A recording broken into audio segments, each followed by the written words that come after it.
Making safety a priority at work can seem complicated and time-consuming. But there's a single simple tool that can also make a huge impact toward eliminating the chance of being injured. It's fast, it's portable, it's free. It applies to any kind of work, in any kind of business, and even at home. It's a risk assessment, and most likely it's something you already do, at least informally, when you're not at work. You look for cars before backing up in the parking lot. You scan for toys left out on the stairs before you step. You evaluate the ground under your ladder before you climb. Chances are, you've paused and said to yourself, someone could get hurt. That hesitation is a risk assessment. What if you turned this subconscious activity into a more deliberate one and applied it to the work you do each day?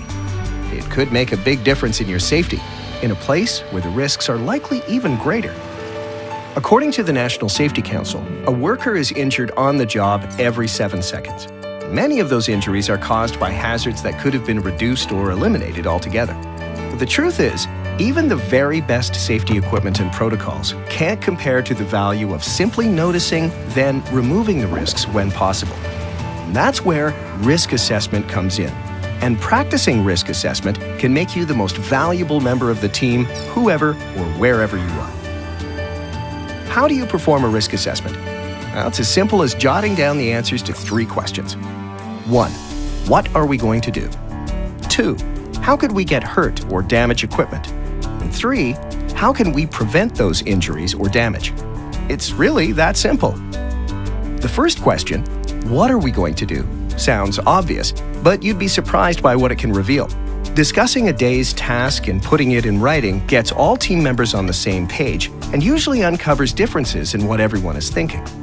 This question helps clarify who's involved in the task, how the various parts will be accomplished and in what order, the equipment you'll use, what the task looks like complete, and more. The next question, how could we get hurt or damage equipment, probably has at least several answers, from minor to more extreme. If you've performed a task many times, you might have seen someone get hurt already. That's an easy start to your list. As you continue to identify risks, make sure everyone contributes to answering this question. Something one person notices may be very different from the next. The last question, how can we prevent those injuries or damage, is where the written risk assessment produces action.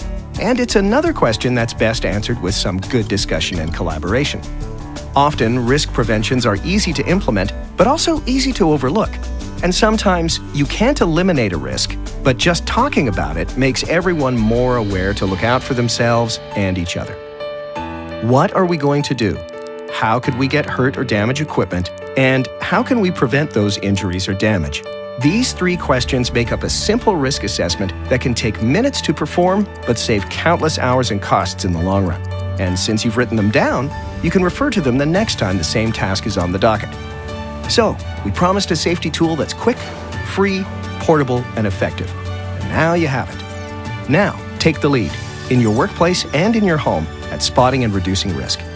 For more information on becoming a risk-spotting, safety-promoting MVP, check out the many resources at Montana State Fund.